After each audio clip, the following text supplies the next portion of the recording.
Hello friends, welcome to my YouTube channel. So friends, आज हम देखेंगे कि सी टेट पेपर 1 का डिटेल्ड सिलेबस। जैसे कि हम जान चुके हैं कि सी टेट का जो पेपर है वो जुलाई में कंडक्ट होने वाला है 2024। उसका डिटेल नोटिफिकेशन देखने से पहले हम ये देखेंगे कि सब्जेक्ट कितने आते हैं। तो सी टेट पेपर 1 में यानी कि 1 to 5 जो प्राइमरी लेवल होता है उसमें 5 सब्जेक्ट आते हैं: CDP, maths, environmental science, language यानी हिंदी और इंग्लिश। सभी का वेटेज सेम होता है, 30 मार्क्स और 30 क्वेश्चंस। आइए हम इसका डिटेल नोटिफिकेशन एक बार चेक कर लें सिलेबस में क्या आएगा। तो जैसे कि हम देख पा रहे हैं कि जो फर्स्ट टू फिफ्थ के लिए प्राइमरी स्टेज का जो लेवल होता है उसमें CDP में सिलेबस में क्या क्या आता है। तो CDP में सबसे पहले हमारा होता है child development, means primary school child. इसमें हम क्या क्या सब्जेक्ट पढ़ेंगे या क्या क्या टॉपिक पढ़नी है वो हम देख लेते हैं। Concept of development and it's relationship with learning. फिर आएगा हमारा प्रिंसिपल ऑफ डेवलपमेंट, मीन्स हमें जो डेवलपमेंट है और ग्रोथ है उसके बारे में हमें चीज़ें पढ़नी है। उसके बाद में सोशलाइजेशन वाला प्रोसेस हम पढ़ेंगे। सोशलाइजेशन क्या होता है, टीचर का, पेरेंट्स का या फिर पीयर्स का क्या रोल होता है। फिर हम उसमें कुछ थ्योरीज पढ़ेंगे कि जो हमारे पियाजी होते हैं, कोलबर्ग हैं, और जो हमारे वाइगॉत्स्की हैं उन्होंने कौन कौन सी थ्योरी दी हैं, उनके जो थॉट्स हैं उनको हम स्टडी करेंगे, उन्होंने किन किन चीज़ों के बारे में बताया है। फिर concept of child centred and progressive education के बारे में पढ़ेंगे। फिर पढ़ेंगे perspective of construct and intelligence. फिर मल्टी डायमेंशनल इंटेलिजेंस के बारे में पढ़ेंगे। लैंग्वेज एंड थॉट्स के बारे में पढ़ेंगे और किन किन जो हमारे थिंकर हैं उन्होंने बताया है कि लैंग्वेज इंपॉर्टेंट है या थॉट्स, उसके बारे में पढ़ेंगे। इंडिविजुअल डिफरेंसेस के बारे में पढ़ेंगे कि इंडिविजुअल डिफरेंसेस क्या होता है और जो लर्नर्स की नीड होती है उनके बारे में पढ़ेंगे। फिर आता है हमारा जो हमारे असेसमेंट हैं, कौन कौन से मेथड हैं, या फिर असेसमेंट फॉर लर्निंग है, असेसमेंट ऑफ लर्निंग, उनमें क्या डिफरेंस होता है, स्कूल बेस्ड लर्निंग यानी जितने हमारे इवेल्युएशन के जो हमारी मेथड हैं उनके बारे में पढ़ेंगे। और असेसमेंट के लिए बेस्ट मेथड क्या होगा उस चीज़ के बारे में पढ़ेंगे। Formulating appropriate questions for assessing readiness level of learners, means ऐसे क्वेश्चंस फॉर्मुलेट करना जिससे कि हम बच्चों की लर्निंग को ईजिली असेस कर सकें और बच्चों को, लर्नर को असेस कर सके कि उन्होंने कितनी डेवलपमेंट क्या है, कितनी चीज़ों को समझा है। उसके बाद हमारा कॉन्सेप्ट आता है concept of inclusive education and understanding children with special need. यानी कि हमारी जो नेक्स्ट टॉपिक है इसमें हम पढ़ेंगे कि हमें पढ़ना है इंक्लूसिव एजुकेशन के बारे में कि इंक्लूसिव एजुकेशन क्या होता है और चाइल्ड जो होते हैं, हमारे चिल्ड्रन होते हैं, उनको समझना। यानी कि हमें लर्नर्स को समझना कि वो किस बैकग्राउंड से आते हैं, उनकी क्या एडवांटेज है, क्या डिसएडवांटेजेस हैं, ये सारी चीज़ें हमें पढ़नी होती हैं। फिर आती है हमारी पेडागोजी, यानी कि CDP में हमने पहले जो पढ़ा है वो हमारे कुछ बेसिक CDP की टॉपिक्स हैं। उसके बाद हम पढ़ेंगे कि जो हमारी लर्निंग है एंड पेडागोजी, यानी कि CDP की क्या क्या पेडागोजी हो सकती है, क्या क्या चीज़ें हमें समझना है चाइल्ड के बारे में। जैसे कि चाइल्ड थिंकिंग एंड लर्न, कि चाइल्ड कैसे सीख सकता है, कैसे लर्न कर सकता है। ठीक है। How and why children fail, यानी कि चिल्ड्रन फेल क्यों होते हैं, हमें क्या क्या इनिशिएट लेना चाहिए।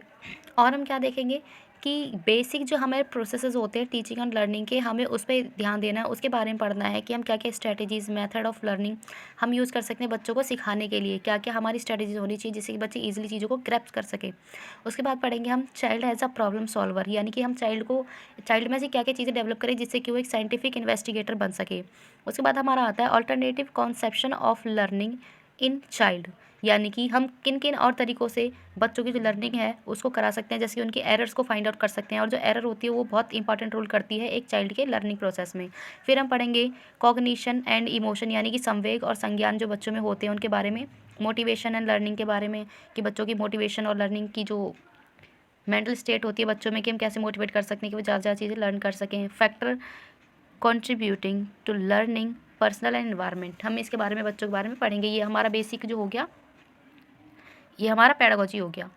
फिर हमारा नेक्स्ट आता है मैथमेटिक्स में हमारा 30 नंबर के क्वेश्चन आते हैं जिसमें हमारे 15 क्वेश्चन कंटेंट के होंगे, 15 क्वेश्चन पेडागोजी के होंगे। कंटेंट में जो हमारे क्वेश्चन आएंगे, जो मैं टॉपिक्स पढ़ने हैं वो ज्योमेट्री, शेप और सॉलिड अराउंड अस, नंबर और बेसिक जो ऑपरेशनल होते हैं, मेजरमेंट, वेट एंड टाइम, ये कुछ क्वेश्चन होते हैं जो हमारे कंटेंट में आते हैं। 3 और 4 टॉपिक्स इसमें और इंक्लूड होते हैं जो हमें कंटेंट को प्रिपेयर करने के लिए इंपॉर्टेंट होते हैं, जिनसे हमें क्वेश्चन आते हैं। इसके और जो हमारे कुछ और क्वेश्चन होते हैं उसमें हमारे पेडागोजी होती है, यानी 15 मार्क्स से हमारे क्वेश्चन आएंगे जो न्यूमेरिकल्स होते हैं। 15 क्वेश्चन जो होंगे वो हमारे पेडागोजी के होंगे। इसके जो आगे के और टॉपिक होंगे वो होंगे volumes, data handling, pattern, money, यानी कि वॉल्यूम हो गया आपका मेंसुरेशन का टॉपिक और data handling, pattern and money आपके जो कंटेंट का टॉपिक हो गया ये हमारा जो 15 मार्क्स का कंटेंट खत्म हो गया मैथ का। उसके बाद आता है हमारा मैथ की पेडागोजी। मैथ की पेडागोजी में बेसिकली हम पढ़ते हैं कि मैथ का नेचर क्या होगा, उसकी लॉजिकल थिंकिंग हम कैसे डेवलप कर सकते हैं उसके थ्रू, उसकी जो बच्चों के लिए एक जो अंडरस्टैंडिंग है मैथ की वो डेवलप करनी है हमें, क्या क्या स्ट्रेटजीज़ हम यूज़ कर सकते हैं बच्चों को मैथ पढ़ाने के लिए, और क्या मैथ की मीनिंग होती है एक्चुअली वो बच्चों को समझाना होता है हमें। इसकी पेडागोजी यानी कि शिक्षा शास्त्र क्या होगा हमारा, यानी कि हम पेडागोजी मैथ हम कैसे पढ़ा सकते हैं उस चीज़ के बारे में, और जो इंपॉर्टेंस होती है हमारी मैथ के करिकुलम में हम उसके बारे में पढ़ेंगे। क्या लैंग्वेज हम मैथ की यूज़ करते हैं, क्या लैंग्वेज होती है मैथ की, इसकी टर्मिनोलॉजी क्या होती है उसके बारे में पढ़ेंगे। कम्युनिटी मैथमेटिक्स क्या होती है इसके बारे में पढ़ेंगे। Evaluation through formal and informal method होता है कि हम बच्चों को एक्टिविटी के थ्रू हम इवैल्यूएट कर सकते हैं, कुछ हम उन्हें रिटन स्पोकन और कुछ मेंटली हम उनको एक्टिविटी करा के उनका इवैल्यूएशन कर सकते हैं। प्रॉब्लम ऑफ टीचिंग, हम टीचिंग में मैथ पढ़ाते टाइम क्या क्या प्रॉब्लम्स फेस करते हैं उसके बारे में हमें पढ़ना है। Error analysis and related aspect of learning and teaching, कुछ एरर हो जाते हैं टीचिंग में, कुछ लर्निंग में जो एरर होते हैं उनको हम कैसे फाइंड आउट कर सकते हैं, कैसे हम चीज़ों को रेमेडी दे सकते हैं उस चीज़ के बारे में हमें पढ़ना है। डायग्नोस एंड रेमेडियल टीचिंग के बारे में पढ़ना है कि अगर बच्चे एरर करते हैं तो उसको कैसे डायग्नोस करेंगे और कैसे हम उनको ठीक करने के लिए रेमेडियल टीचिंग देंगे।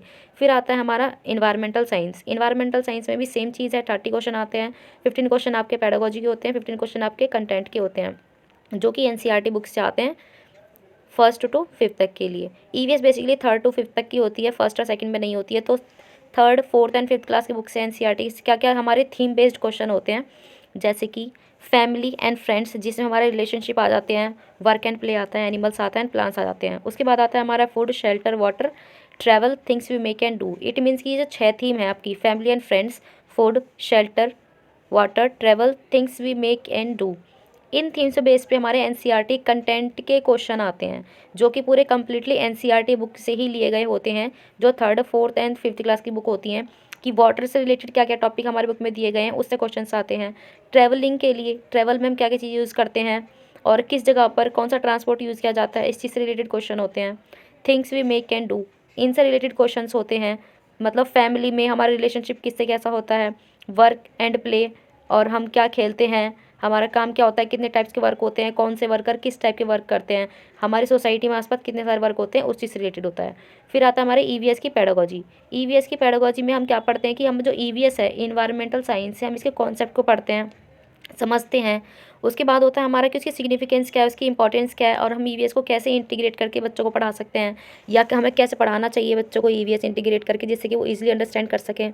उसके बाद आता है हमारा environmental study and environmental education में क्या डिफरेंस होता है, इनके कॉन्सेप्ट को समझना पढ़ना। लर्निंग प्रिंसिपल्स हमें समझनी होती हैं पेडागोजी में। Scope and relation of science and social science का हमें पढ़ना है। अप्रोचेज ऑफ प्रेजेंटिंग कॉन्सेप्ट, हम क्या अप्रोच कर सकते हैं इन कॉन्सेप्ट्स को बच्चों को पढ़ाने के लिए, क्या बेस्ट अप्रोच हो सकता है जिससे बच्चे ईजिली चीज़ों को लर्न कर सकें, क्या क्या एक्टिविटी कर सकते हैं, हम क्या क्या एक्सपेरिमेंट कर सकते हैं, प्रैक्टिकल वर्क बच्चों को करा सकते हैं जिससे कि जो हमारा लर्निंग है, जो हमारी टीचिंग है और बच्चों की लर्निंग है वो बहुत ही सक्सेसफुली कंप्लीट हो सके। हम डिस्कशन वाला मेथड यूज़ कर सकते हैं कि क्या क्या हमें चीज़ें डिस्कस करनी चाहिए जिससे हम इन्वायरमेंट क्रिएट कर सकें बच्चों के लिए, एक लर्निंग इन्वायरमेंट होता है जिससे बच्चा अच्छा से लर्न कर सकता है।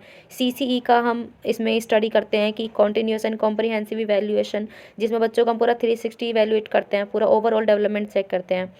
टीचिंग मटेरियल्स क्या क्या यूज़ कर सकते हैं हम इसमें, क्या क्या प्रॉब्लम्स आती है हमारी टीचिंग करने में या फिर बच्चों को लर्निंग करने में, ये सारी चीज़ हम इसमें पढ़ते हैं। फिर आता है हमारा लैंग्वेज। लैंग्वेज में 2 लैंग्वेज होती है, लैंग्वेज 1 एंड 2। लैंग्वेज 1 जो हम ऑप्ट करते हैं और लैंग्वेज 2, इनकी जो पेडागोजी होती है वो सेम होती है 15-15 मार्क्स की। बट जब हम बात करते हैं लैंग्वेज कॉम्प्रीहेंशन की, तो लैंग्वेज 1 जो हम चूज़ करते हैं उसमें लैंग्वेज कॉम्प्रीहेंशन में हमारा पैसेज आता है, पैसेज के साथ साथ हमारी एक पोयम आती है। और जो हमारा लैंग्वेज 2 होता है उसमें हमारे लैंग्वेज में कॉम्प्रीहेंशन 2 आते हैं। बट जो हमारी लैंग्वेज 1 होती है उसमें हमारे अगर हम इंग्लिश चूज़ करते हैं या फिर हिंदी चूज़ करते हैं, अगर हमारी लैंग्वेज 1 हिंदी है तो इसमें हमारे 2 पैसेज आएंगे और एक पोयम आएगी। इट मीन्स कि पोयम ज़रूर ही आती है, अगर आप इंग्लिश लेंगे तो भी पैसेज के साथ में एक पोयम आएगी। प्लस पैडागोजिकल हमारे कुछ टॉपिक होते हैं जिसमें हम देखेंगे language and acquisition, learning and acquisition. Learning जो होती है वो हमारी क्या होती है, एक्विजिशन क्या होती है, इसके बारे में पढ़ेंगे, दोनों में डिफरेंस क्या होता है, ईजी कौन सा होता है, कॉम्प्लेक्स कौन सा होता है, इसी बारे में स्टडी करेंगे। प्रिंसिपल क्या होते हैं हमारे लैंग्वेज टीचिंग के, इसके बारे में पढ़ेंगे। और role of listening and speaking, यानी कि जो हमारी लिसनिंग हो गई और स्पीकिंग हो गई, इसमें हमारे क्या क्या रोल होते हैं लिसनिंग के और स्पीकिंग के, इसके फंक्शन क्या होते हैं, and how children use it as a tool. हम जो चिल्ड्रन होता है वो इसे कैसे एज अ टूल यूज़ कर सकता है लिसनिंग और स्पीकिंग को। और critical perspective on the role of grammar in learning a language, यानी कि जो हम कोई भी लैंग्वेज लर्न करते हैं उसमें जो ग्रामर होता है उसको क्या रोल होता है। और for communicating idea verbally and in return form, means हमें बेसिकली ग्रामर की इंपॉर्टेंस पढ़नी है। ग्रामर हमारे लिए क्यों इंपॉर्टेंट होती है कोई भी लैंग्वेज पढ़ने के लिए, कोई भी लैंग्वेज सीखने के लिए। जैसे कि हम जानते ही हैं कि एक बेस होता है किसी भी लैंग्वेज को पढ़ने के लिए, ग्रामर।